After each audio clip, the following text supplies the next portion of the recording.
Well, it's March. It's now mid-March. I just spent a week in bed with the flu, so it's back to square one again. But I felt good enough to go out on this Saturday morning. I took my car and I went to one of my favorite kingfisher spots, and I just saw the first kingfisher of the season, of this spring. And it just came flying above the car. I could just see it coming, and then it landed on the other side. Unfortunately, I had to film it through a dirty windshield. But it was nice to see the first kingfisher. It just dove down and I guess it grabbed itself a fish and then it flew off. I managed to make a few quick shots of it. And I also saw a nice buzzard, actually 2 buzzards, and one of them sat still for a couple of minutes, so that was also a nice experience. So spring has begun. I can see the first shrubs flowering, cornel and blackthorn. They're a few weeks later than the last couple of years, but this is actually the normal timing for them to bloom mid-March instead of late February as we have seen in the last couple of years. So it's, I'm not there yet, but at least I can go out here with my car and see some nice kingfishers. I'm now going to inspect the trail cam. Hopefully I can see some badgers and some other animals.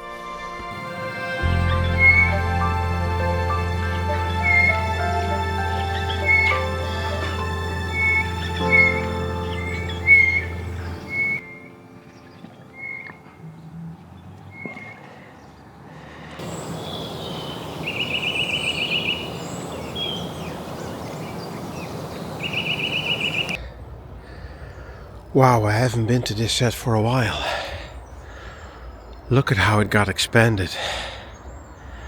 I didn't put my trail cam up here anymore, as it was a low glow cam which spooked the badgers. And now that this camera has been removed, look at all the tracks, all the latrines, all the new digging. Look at all these beautiful badger prints. Absolutely amazing. What a perfect print. The badgers are very active. I shouldn't stay for too long because it's now March and the badgers will have offspring most likely. So I will only do a quick tour around the badger set and then I will leave. Amazing.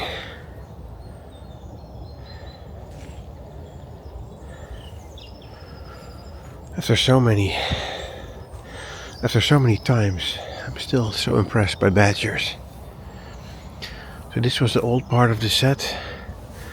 These old pipes caved in. Wow, there's a whole new one over there. And a new one over there. Beautiful. There's also fresh bedding over here.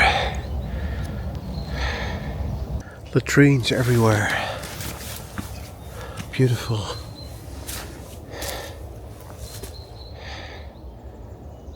Look at how active this badger set is. Everything is barren.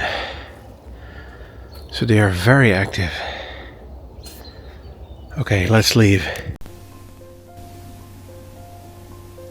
After installing a different trail cam, I was able to observe the badgers again.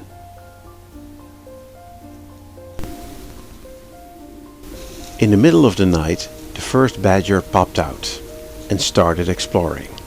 It did not seem to mind the trail cam. A second badger also popped up, and it was happily vocalizing. Badgers make the most interesting noises when they communicate.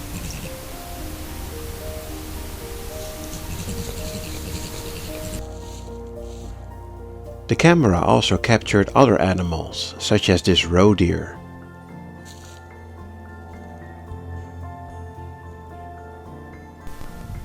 And this pine marten. And the polecat. It's amazing how much mammals you can find around a badger set. Meanwhile, back at home, we were excited to welcome a long-eared owl into our garden. Similar to the crows, it was aggravating the magpies, which had built a nest in the tree in our backyard. The magpies were frantically trying to chase away the owl, but it remained undeterred. After about half an hour, when the neighborhood cats came too close, it flew away. What a magnificent bird of prey!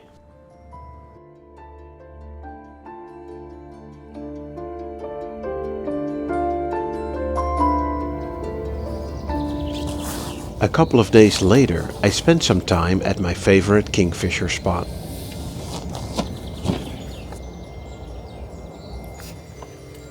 Well, that was fun. I spent an hour in my little photo blind on this beautiful Sunday morning. It's too bad it's a Sunday because people are walking up and down this little path with their dogs, so they're chasing away all the wildlife.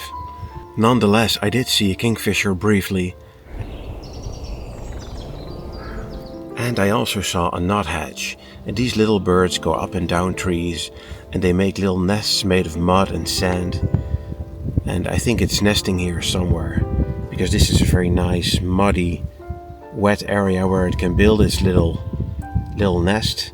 And it was foraging on the tree, going up and down. Such a beautiful but quite inconspicuous little bird.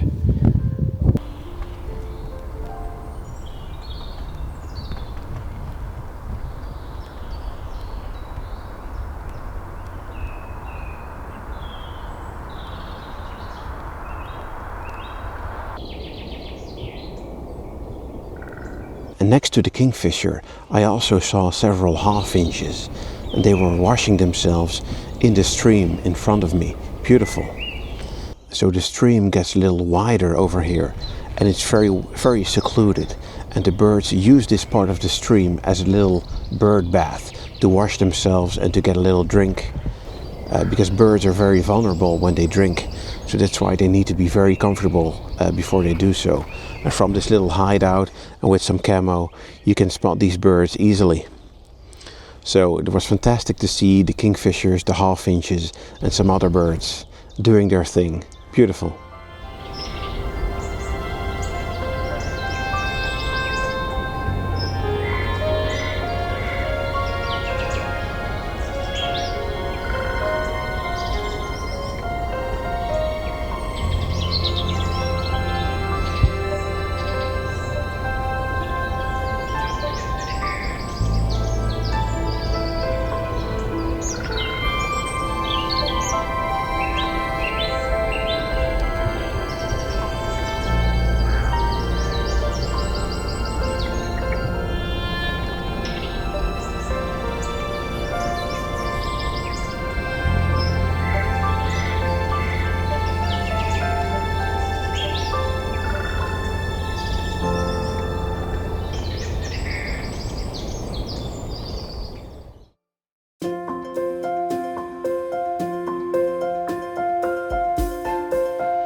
So my son and I just came to this little forest lake behind me looking for amphibians.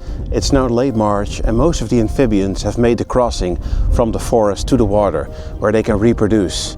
And in this area you can find toads and frogs and also newts, such as this little guy. Or I should say, this little female. This is the smooth newt. And the smooth newt is a very common species in the Netherlands.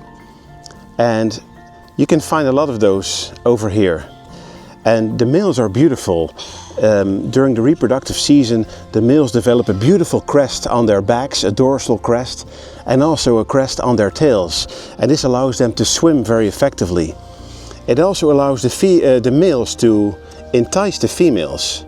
Oh, she's very fast. Can you see her?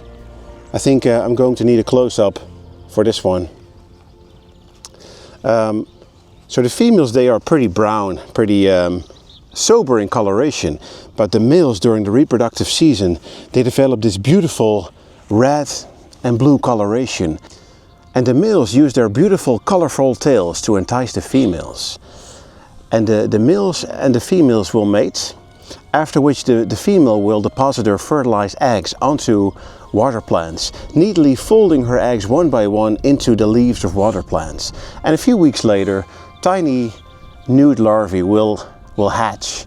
And a couple of months later, both the adults and the juveniles will emerge from the water. They will undergo metamorphosis, they will lose their gills, they will get, their skin will be less penetrable to water and to oxygen, and they will breathe on land.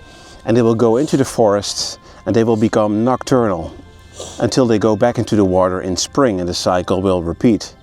So these are beautiful, beautiful amphibians that you can find over here.